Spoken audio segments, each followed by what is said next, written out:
Well, we're surrounded by them. Lazy people always looking for the easy way out. I mean, sometimes we always feel lazy, We're not right? talking about the crew. No, no. Our next guest is sick and tired of it, though, and he has a solution. All right, Rory Vaden is the author of this book, Take the Stairs, a New York Times bestseller. What's the point with Take the Stairs? Get off the elevator and the escalator, is that it? Yeah, it is. I think we live in such an escalator mentality world where we're always looking for the shortcut, looking for the easy way, and I think what we discovered really in our work at Southwestern Consulting is that successful people do the things they know they should be doing even when they don't feel like doing them, i.e. take the stairs. Or go to that workout when you're dead tired, right?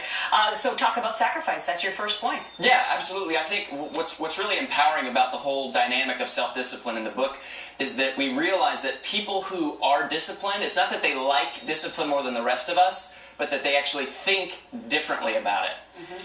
And so the book presents 7 different ways of thinking. So sacrifice is one of the underlying premises of the whole book. It's called the paradox principle. Right. And what about commitment? Yeah, commitment is, well, here's the thing. What we know is that easy short-term choices lead to difficult long-term consequences. Meanwhile, difficult short-term choices lead to easy long-term consequences. So it's all about having that different perspective, and that enables them to choose a path different from most people, i.e. take the stairs. All right, number 3 is focus. You say when it's diluted, what happens? Yeah, when we have diluted focus, we get diluted results, and I think distraction is a dangerously deceptive saboteur of our goals. And yet we live in this world of constant distraction, creative avoidance, and procrastination is the most expensive invisible cost in business. And the BlackBerries and the iPhones of the world, helping or hurting? It depends on how you use them. I think. And who wants to sponsor your book tour? Yeah, that's right, exactly. That's exactly right. All right, so you also have integrity and schedule, but then we go down to faith. Yeah. Interesting. So you put faith in this. Why? Absolutely. It's my favorite principle of the whole book because all the other strategies have to do with achieving success, and faith is the one that is a strategy for how to manage failure, how to handle setbacks. And I think less the ability to see the entire future, we aren't entitled to evaluate the reasons why bad things happen today. And so having that faith gives us the courage to move on in the face of tragedy. Right, and talk about just this, taking action.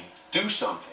Absolutely. You know, the law of diminishing intent is one of the most dangerous things that we deal with every single day. And I think we cultivate the habit of action in our life by demanding that we make progress and yet being completely freeing ourselves of the demand for perfection. If we're at home and went over your 5 principles and they say, I don't do that, I don't do that, I don't do that, is there hope?